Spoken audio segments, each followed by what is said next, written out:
this question of minor blunt abdominal trauma, especially in children, is a very intriguing field for contrast enhanced ultrasound. This is a population that is, in my experience at least, increasing rapidly in our 60 scanners. 90% of them are negative. So the question is, can we avoid exposing this young and healthy population to radiation and iodine contrast of CEC? To start with, why would we use contrast enhancement at all in trauma? It's because and after adding some contrast, you actually see that there is a laceration in the spleen. We began exploiting this actually rather aggressively in Sweden in 2003 when we got the CPS system, because we felt that we didn't want to. So this was our first case that we had, that we primarily did the ultrasound on. It's a 10-year-old boy. He fell in the playground from one of those swings, and he had some pain here on his right side. We look at the B image, and we can appreciate that there is maybe something going on here. After contrast enhancement, it's very easy to see that there is a laceration in this liver. And with this mixed mode, it's also easy to see that it's gray. It's not actually liquid. It's the haematoma. And this is a longitudinal view of the same. And this is the intercostal view from the same area. Now we can see here that there is no subcapsular haematoma. There was no free blood in the abdomen. And in about 40% of cases where you do have laceration. Now we had to prove that we thought that we knew what we were doing, so there was also CT. This is extremely bright. Well, I can't do much about that, I guess. If you look away from the fact that it's a little bright, we can see that it corresponds very well to our contrast-enhanced ultrasound. This was very encouraging for us, of course. So after that, we got an agreement with our surgeons that in the daytime, when we were senior sonologists available, if we had a person with obvious minor abdominal trauma, people who were walking in, had some pain, we started with an ultrasound. And as time went along, we didn't confirm them with CT anymore. This is an 11-year-old girl who fell from the bicycle. But after contrast enhancement, we can see a rather big laceration that goes down, or at least close to the pilus.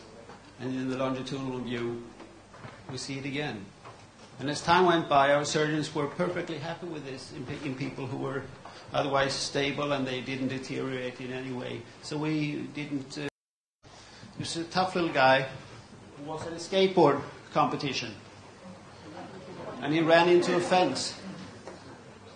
And his mother thought he was beginning to skate a little funny in a bent forward position, but he just wanted to win over his friends.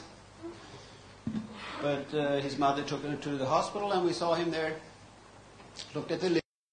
But we do have a laceration up here. That's very obvious. All the way to the portal vein. Again, not very wide, but it has a large extent, no subcapsular. And also the longitudinal view, the same thing.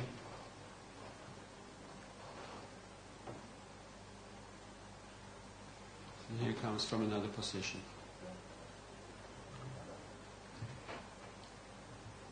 And we have grown confident that you actually see trauma in quite great detail with contrast-enhanced ultrasound. It can also be used in cases of multitrauma when CT is not sufficient for some reason. Of course, we don't use it primarily in multi-traumatized motorcycle accidents and that kind of thing. But we have a patient here who is unidentified. He has a big cast on his right arm, throwing all these artifacts on the image. We have something here. And of course, it's suspicious of being a laceration in the liver, but you can't really say on these images what is going on. It might as well be a tumor. We don't know anything about this patient.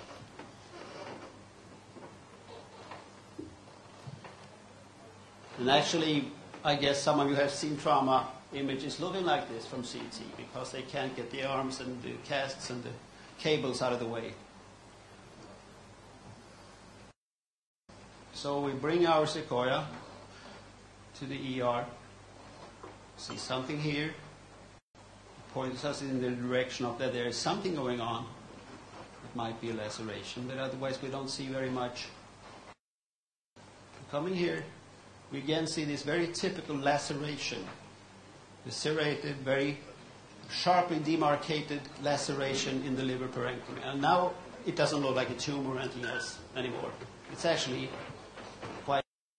We can follow it down even to the gallbladder. Here, down to the gallbladder area. So it's actually a little bit larger than we would think from the CT scanning. This is a person who had a biopsy and got some pain actually the day after. We can see here that there is a hematoma. It's so much clearer if we get some sonoview in. We see the extent of the hematoma. We also see the hole in the liver, where it comes from. And this way I feel that we can monitor this patient much better later on if they need it.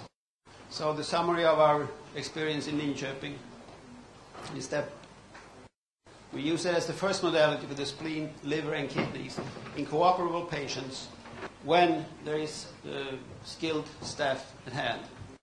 And the take-home message from this is that unenhanced ultrasound has absolutely no place in modern imaging of parenchymal trauma. These are our suggestions for dosage in adults. As we have such a very strong signal, we never give more than 0.6 milliliters of sonoview for the spleen and the kidneys, because you get a glare that kind of covers over some of the very small lacerations, especially in the kidneys. Well, the next line here is supposed to say that in children, you take the age of the child and divide it by 10. And that's our dose in milliliters for the liver. And we take half that for the spleen and the kidneys. So a 7-year-old would get 0.7 milliliters for the liver. And in our experience, it's a well-balanced dose that works quite well.